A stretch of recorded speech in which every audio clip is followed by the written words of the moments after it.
Shop Talks is a production of the Ink Kitchen. I'm Rick Roth from the Ink Kitchen. It's an online information source, inkkitchen.com. It's all free, based on sponsors. You don't have to pay a thing.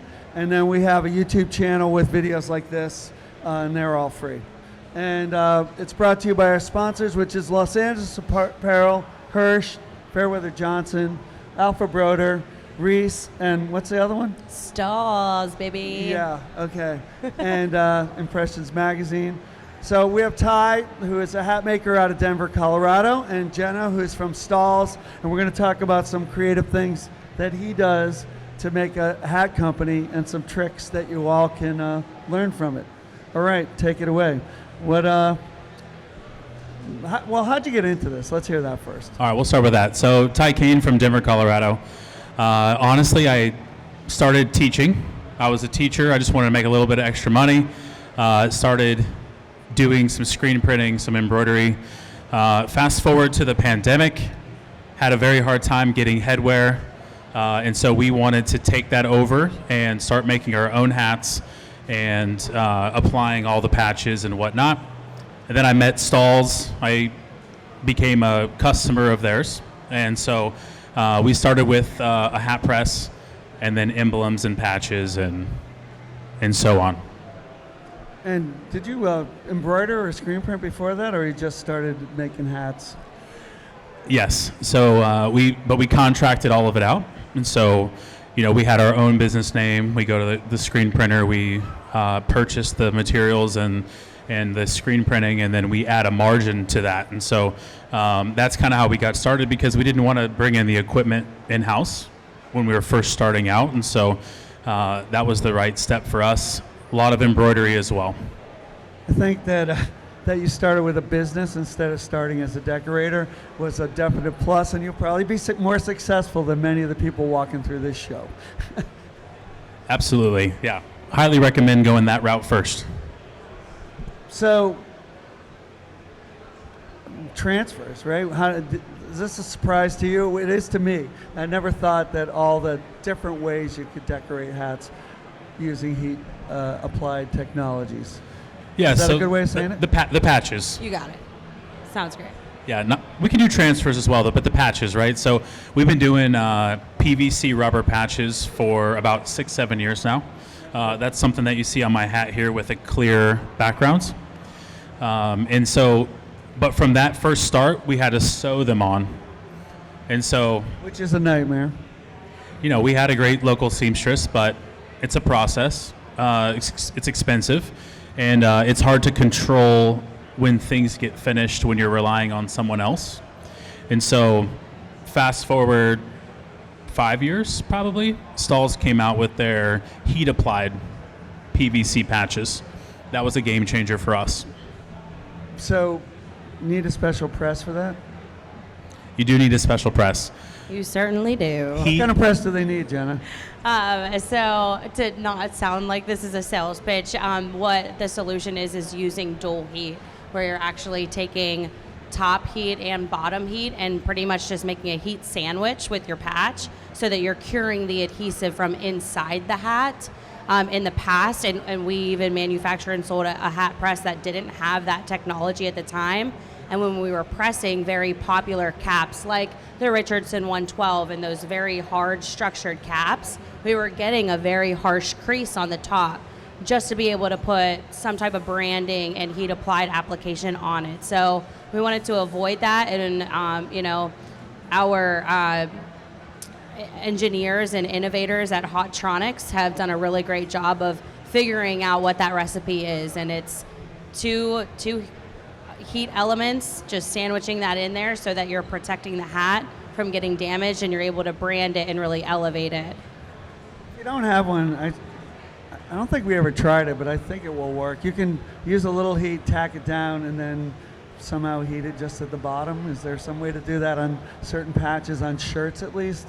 Can you do it that way? Yeah. So outside of just caps, there are bottom heat solutions. There's the power platens that actually have their own heating element built into the base, where you just put that right onto a t-shirt press. If you don't have one, can't you turn it inside out and do it too? You can. You just have to. You have a scorching issue, for instance, you could do that, right?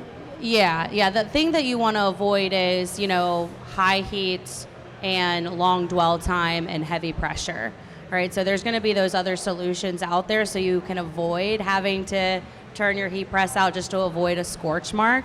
But not all polyesters are made the same sometimes. Well, and the 360 is just the most efficient way to do it. Yes, yeah, efficiency is key, so those are the solutions for it, but there are those other solutions as well.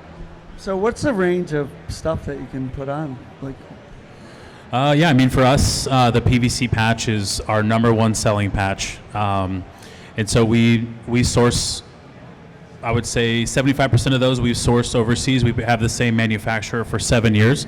And then the other 25% we do have done through Stahls.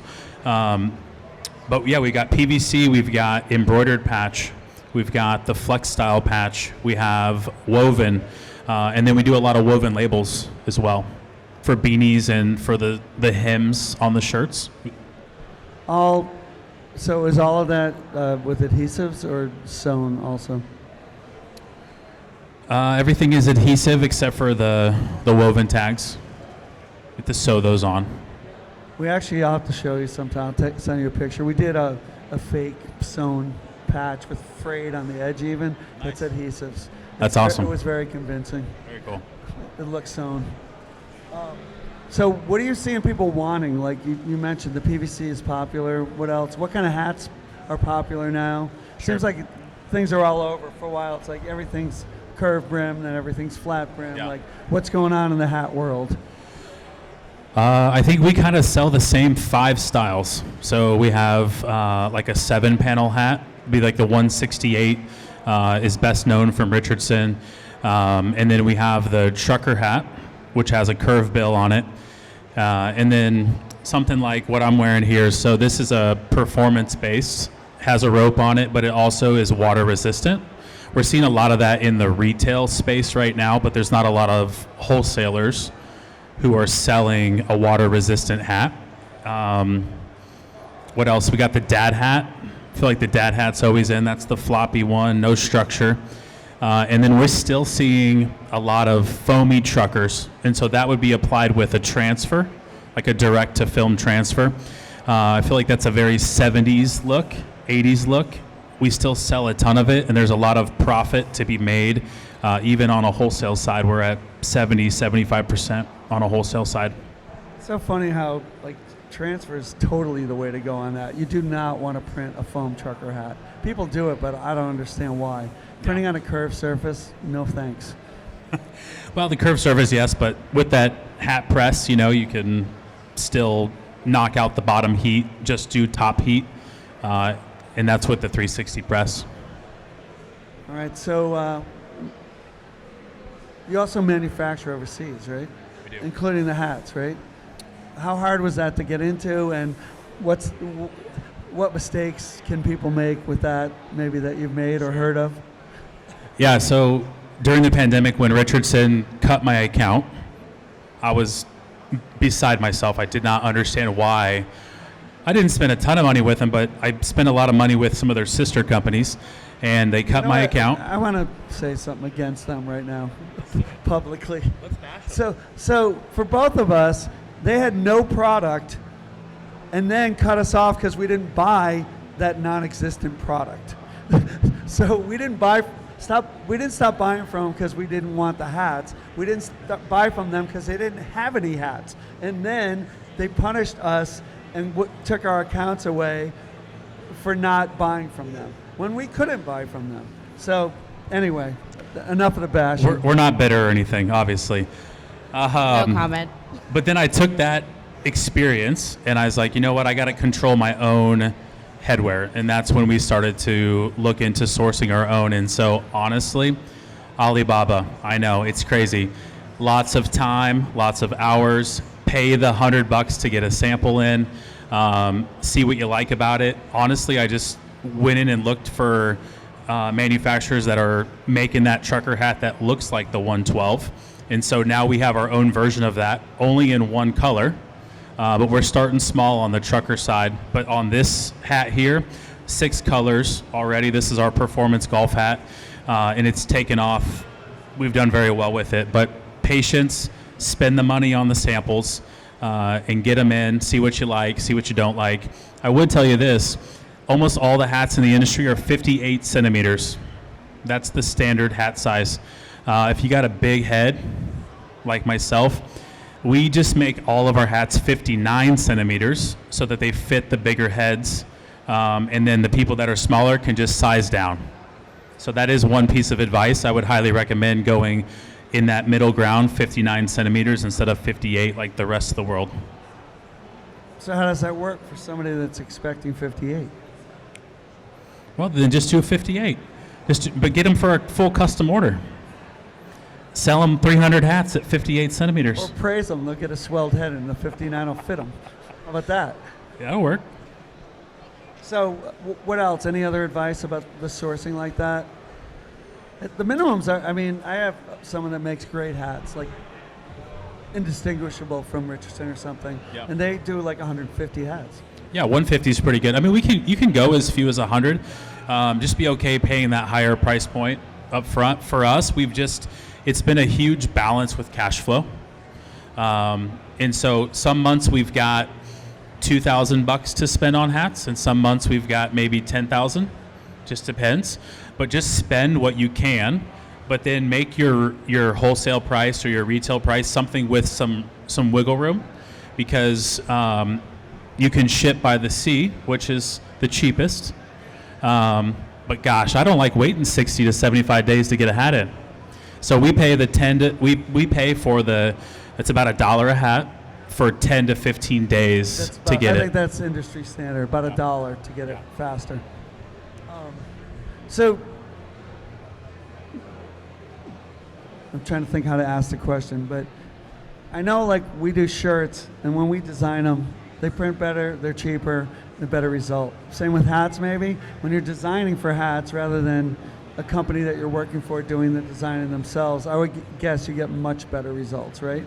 And do you have in-house designer, or how do you work to get your patches? Sure. Yeah, we do. I mean, I'm self-taught, not an expert. I can do the basic stuff with the fonts and the letters and things like that. But from there, we have a graphic designer on retainer, and so we just we pay them I think $500 a month, and we get like 20 hours out of that. So I think that those kinds of options are out there. But once again, get something that works for you. You could always look into Fiverr if you want. I mean, that's a hit or miss thing, right? Not trying to decredit, what a graphic designer can bring to the table, but in a pinch, you need something vector trace, $10, you can get it in a couple days. It's true, if it's simple enough. But I think if you want a patch to come out good, you got to know patches, Yeah. If you want a t-shirt printed well, I mean, we just had a big client, and they insisted on providing their own art, and it was like not reproducible, everything was too small. And it was actually a design that could have worked if they knew about t-shirts. And then of course you get all the creative thing. Well, we want a patch that goes around, the spirals up and sticks up at the top, or something crazy, because they never saw it, and they think it's because no one thought of it, and it's actually because it's impractical or impossible, right? Yeah, no, I agree. Yeah. Well, and we take their art, we look at it, we're like, hey, this would be great for PVC. This would be great for puff embroidery. You can feel that out with your client to see if they're open to You have it. the expertise to know how it will work. I mean, we're just doing hats for Farm Aid. We could not embroider them. The detail was too much, so we did a patch. And once you build up that trust, right? Like you can talk them into new designs, new ideas.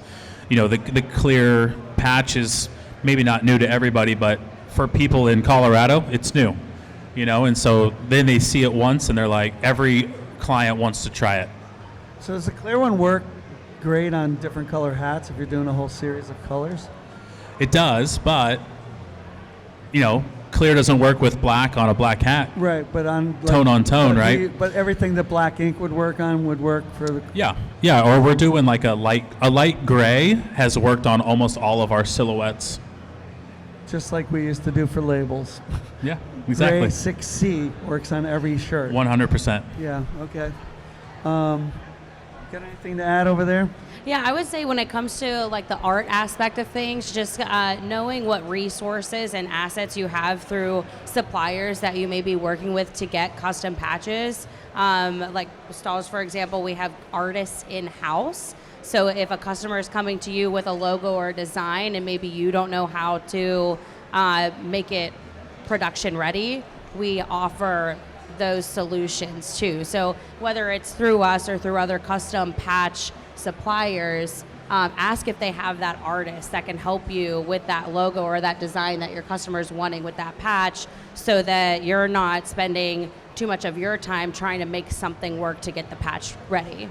So without giving away proprietary information, what do you see in the patch world, like in terms of, what is getting more popular kind of thing? Yeah, so I think with the dimensional trend, how we're starting to see more PVC and things a little bit more elevated, I think that anything in that realm is going to just continue to grow. So maybe PVC and more of a unique finish, like the clear that Ty has on his hat. And then we're also starting to see a little bit more with like woven patches, because we know that embroidery sometimes can't get very fine, minute detail without it being a little crazy to handle through production. So woven patches have been extremely, they've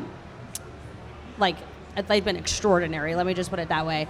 The amount of detail that you can get in a woven patch. And then we're starting to see a combination of sublimation on twill and embroidery, so that you can get those full color gradients, like very pretty colors that everybody knows and loves about direct to film, but on a twill, and then you can incorporate embroidery in that as well. So there are just so many options out there. It's really knowing what your customer likes and who you're serving. The sublimation ones are cool. So yeah, we're printing these posters over here. We had a similar one in Long Beach, and you made patches that were, had that same gradient in it. You never do it embroidered, right? Because it had a blend in it, and they were very popular. Yeah, mixed media goes a long way. Being able to mix those things and creating something, a little bit more impactful and eye-catching is going to always continue to grow in popularity, because it's like, oh, what is that? Tell me more about that, But dimension, anything you can get that's elevated is just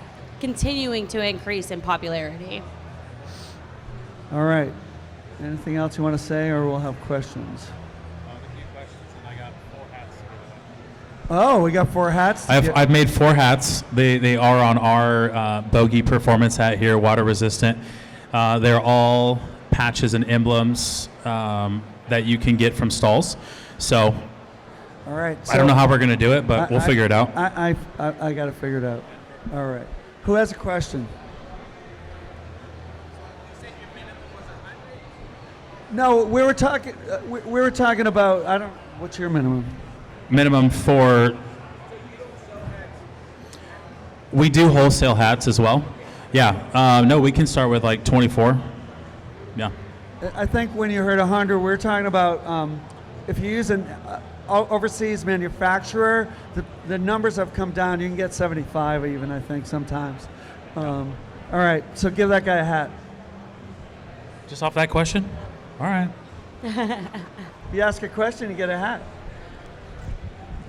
We might get a few more questions. What's your favorite color? I like the one you have on.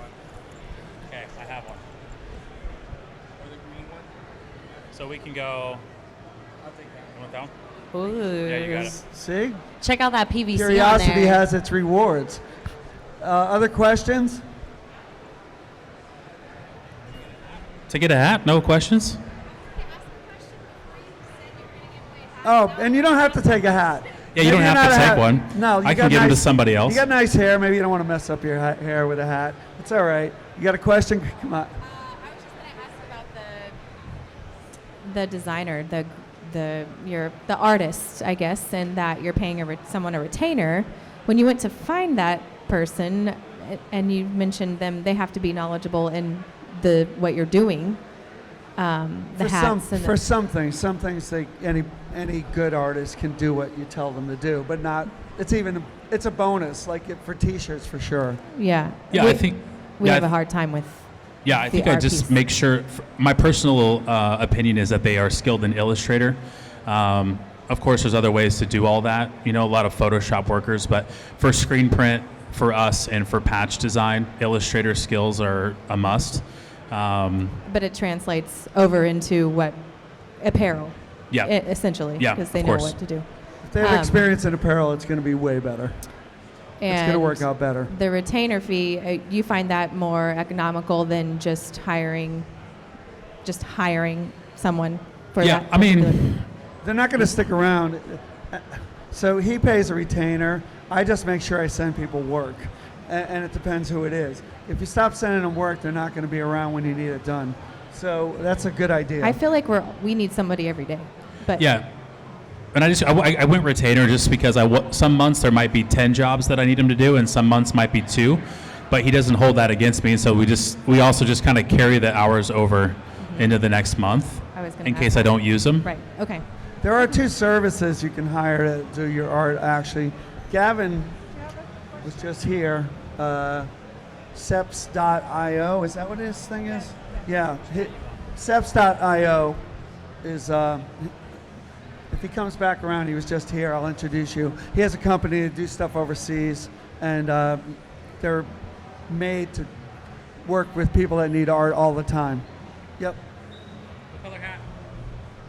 What color hat? Mint, navy, or tan? That's nice. Thank you. That's a nice one. Damn, I'm going to ask a question. To No, piggy- Do it. other questions? Yeah, to piggyback off of like the art, graphic designer, do you own the art then? Or do you trademark it? So the Or- question or, is- like, what are your terms Yeah. with your designer? Yeah. That wasn't that loud, so I'm going to repeat it. So the question was, who owns the art when someone does it that's a freelancer for you, and do you have to trademark it? We don't trademark anything. I think if the company wants to go into that step after they pay for the art services, I release the art, so I don't need to be the keeper of that. Yeah, I mean, I A don't. freelancer does not own the art. You No. paid them for it, and they give it to you. And they would have to have made a special contract where they retain some rights to it. I mean, if you buy a piece, like say on Instagram or something, you see a piece and you want to buy that, that's a whole different thing. You would negotiate the terms, whether you bought it for everything, you bought it for one use, you bought it for only your use and you can't resell it.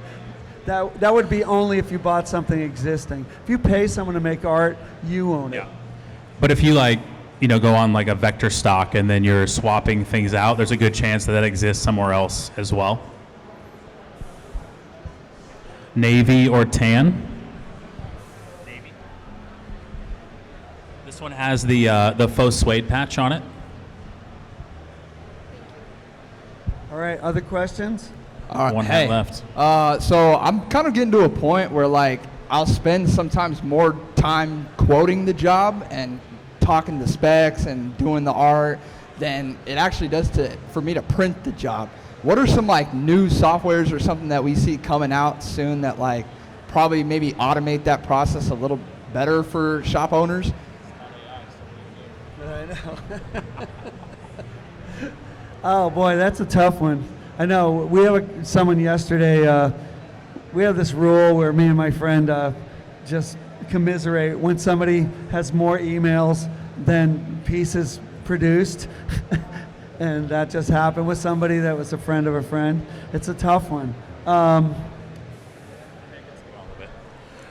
For us, I mean, we have a chart made up already for quoting jobs. So we contract out all of our screen print. So I just have a one color at this many pieces and in a Google Doc, and that's my quick reference. And then if I know what a shirt, if a shirt's $4.99, you could also just know that your most common shirt's a $5 from 6210 from Next Level. Add your margin to that, and then that's your quick way of doing it. And then just throw in your setup fees. I mean, that's how we quote the screen print side of things. On the patch side, we just have our set prices for like a PVC patch. We sell 100 is the most common number, so we just know that it's $5 each on the wholesale side. Piece it all together. This hat's yours if you want it. So you are, in the end of the year, wanting to make money. Like, you just want to quote fast and high. Like, you know. Have some wiggle room. Yeah, some wiggle room. And if you spend too much time on it, you will be in the dilemma that you are in. Yeah, And you and- need to have a way to quote quickly. Yeah, and there are a lot of cost calculators that exist. So whether it's a twill patch or a PVC patch, if depending on where you're sourcing them from, there are cost calculators that you can download for free that will help get you to that price point and get you in the, you know, the bucket of profit that you're looking to make off of that particular piece or job or whatever it may be. All right. Other questions? Stickers left. Oh, so it's not even just the curious. I have a few stickers. I mean, they're from Colorado, but whatever. You can ask a question just because you want to know the answer also. I don't have to give you anything. It's fine. Other questions? All right, hearing none, can you guys stick around for a minute? Yeah. All right, so they'll stick around if you have private questions that are more personal. Or any questions about life, you can ask me. Anyway, how about a hand for our presenters here, Jenna and Ty? Thank you guys. Thank you for having us. Nice work. I want to thank our sponsors one more time.